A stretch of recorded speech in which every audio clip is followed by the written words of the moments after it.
Brazil में होने वाली G20 की इस मीटिंग के बाद हुई ग्रुप फोटो ने सबको चौंका दिया। भारत के वजीर आजम नरेंद्र मोदी जो है, he was getting the most important position.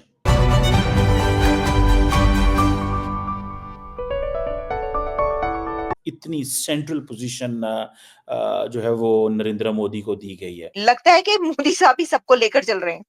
देख रहे हैं आप, सबके हाथ पकड़े हुए दोनों तरफ से उन्होंने, और वो exactly centre of the stage इस वक्त मौजूद है, बिल्कुल सेंटर में है वो दोनों तरफ। लूला सिल्वा जी ने बात की है, उन्होंने कहा है कि अगली सदी वाकई ही इंडिया की सदी है। लेकिन सबसे पहले आप ये तस्वीर देखिए, एक ग्रुप फोटो सेशन था जहां पर प्रधानमंत्री मोदी आपको पहली पंक्ति में सेंटर में नजर आएंगे। उनके साथ ब्राजील के राष्ट्रपति लूला डी सिल्वा नजर आ रहे हैं और साथ ही दूसरी तरफ उनके टर्की के भी राष्ट्रपति हैं। बिल्कुल सेंटर में है वो दोनों तरफ के। तो लगता है ना कि जो लीडर इस सब को लेकर चल रहा है वो यही है जो दरमियान में खड़ा है, मोदी। आपको ऐसा नहीं लग रहा है? नहीं, यही लग रहा है ना। इसलिए मैंने कहा कि इंडिया के प्रेसिडेंट नरेंद्र मोदी जो है सेंटर स्टेज पर नजर आए हर जगह पर, और देखे सबसे उनकी बायलैटरल मीट्स हुई हैं। और ये चीज जो है that gives them a sense कि इंडिया जो है अब वो उसका इन्फ्लुएंस या उसकी जो आप समझ लें कि ऑरा जो है पॉलिटिकल लेवल पे डिप्लोमेटिकली पूरी दुनिया में वो एनहांस हो रहा है। इस स्याको सबाक को पढ़ते हुए अमेरिका ने एंडोर्स कर दिया है कि भारत को यूनाइटेड नेशन की सिक्योरिटी काउंसिल में सीट का हक बनता है, और साथ ही जिसने खुशी का इजहार किया है वो तुर्की के तैयब अर्दगान है। उन्होंने कहा कि अगर भारत अगर जाता है, भारत को यूनाइटेड नेशन सिक्योरिटी काउंसिल में अगर जगह मिलती है तो this will be a matter of pride for the developing countries.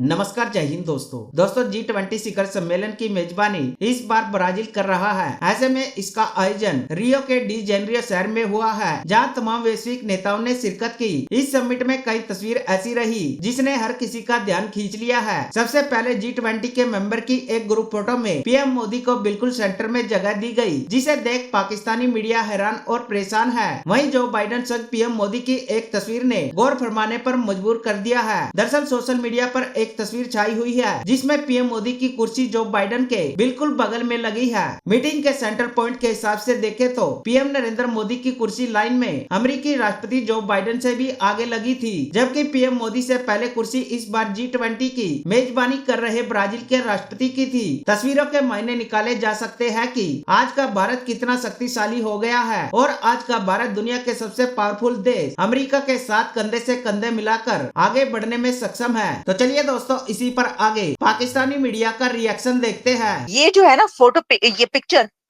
ये ऑफिशियल फोटो है। यानी आप जानते हैं कि कोई भी ऐसा समिट या कॉन्फ्रेंस होती है तो उसमें क्या होता है कि ऑफिशियल फोटो जो है वो एक उतारी जाती है। अब इसमें आप देख लें दरमियान में कौन है। लगता है कि मोदी साहब ही सबको लेकर चल रहे हैं।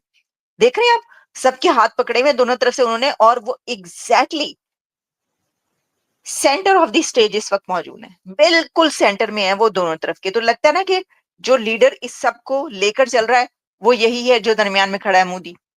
आपको ऐसा नहीं लग रहा है? नहीं, यही लग रहा है ना। इसलिए मैंने कहा कि इंडिया के प्रेसिडेंट नरेंद्र मोदी जो है सेंटर स्टेज पर नजर आए हर जगह पर, और देखे सबसे उनकी बायलैटरल मीट्स हुई हैं, मीटिंग्स हुई हैं। अब इसके अंदर एक और चीज हुई कि एक तो इस तस्वीर में आपको नजर आ रहे हैं मोदी साहब दरमियान में, लगता है कि वही तस्वीर उतरवा रहे हैं, फोटो खिंचवा रहे हैं सबकी। इतनी सेंट्रल पोजीशन जो है वो नरेंद्र मोदी को दी गई है। सो इट मींस कि एक तरफ साउथ अफ्रीका, मैं किसी और टॉपिक पे भी बात नहीं कर रहा, मैं सिर्फ और सिर्फ इस टॉपिक पे बात कर रहा हूँ, how much space Narendra Modi got at this global event. अभी उसकी जो कंटेंट है मैं उस पर नहीं जा रहा कि कंटेंट क्या हुआ, कैसे हुआ। This is something which we need to understand. इस चीज को समझने की जरूरत है कि कैसे, how we miss the boat, हमने इस बोट को कैसे मिस किया। ठीक है जी, कि एक तरफ आप देखें कि देयर वाज अ टाइम कि हम समझते थे हमने इकट्ठे आज़ादी हासिल की, हम साथ थे, हमारी बड़ी बात थी, हम इकट्ठे चल रहे थे। और आज एक वक्त देखें कि नरेंद्र मोदी के एक तरफ ब्राज़ील के प्रेसिडेंट लुला हैं, दूसरी तरफ जो बाइडेन है, एंड लुक, एक गुजरात का सीएम, एक Gujarati, the person Narendra Modi, how he travelled globally, उसके एम्बिशंस चेक करें, look at the level of the legacy he wants to leave and the way he is living. कि कभी वो किसी अमेरिकी सदर से मिलता है, कभी वो फ्रेंच प्रेसिडेंट से मिलता है, and he comes up with coming up from India, the world's largest democracy, that gives a lot of sense. बड़ी इसको आप देख के आपको पता चलेगा कि how much important it is, कितना ज्यादा इम्पॉर्टेंट है, और द वे इंडिया जो है वो ऑपरेट कर रहा है। आप देखिए कि कभी वो सिंगापुर के प्राइम मिनिस्टर लॉरेंस वोंग से मिल रहे हैं, जो बाइडेन जो कि जा रहे हैं उनसे मुलाकातें कर रहे हैं, देयर इज एवरीवन, हर कोई जिसे कहते हैं ना कि the one who is important, Narendra Modi उससे गले मिल रहे हैं, हाथ मिला रहे हैं। ऐसा क्या हुआ कि पाकिस्तानी जो लीडरशिप है इट कुडंट मेक इट्स वे। पाकिस्तान की लीडरशिप अपना रास्ता, अब देखें ये प्राइम मिनिस्टर अल्बानीज़ है जिनसे नरेंद्र मोदी हाथ मिला रहे हैं, हंस रहे हैं ऐसे जैसे पता नहीं कोई आपने मलेदा यार है गुजराती बोलने वाला वजीर आजम हो ऑस्ट्रेलिया का। No, he speaks English absolutely, वो इंग्लिश बोलते हैं। एंड जिसे कहेंगे ना, मतलब एक नोबडी अंडरस्टैंड, किसी को ऐसे कोई महसूस भी नहीं कर सकता, ठीक है जी, कोई इसको महसूस नहीं कर सकता कि भाई ये भी चीज़ जो है ना वो हो सकती है कि भारत का वजीर आजम जो है वो कैसे दुनिया के सामने अपने पत्ते जो है वो खेल रहा है।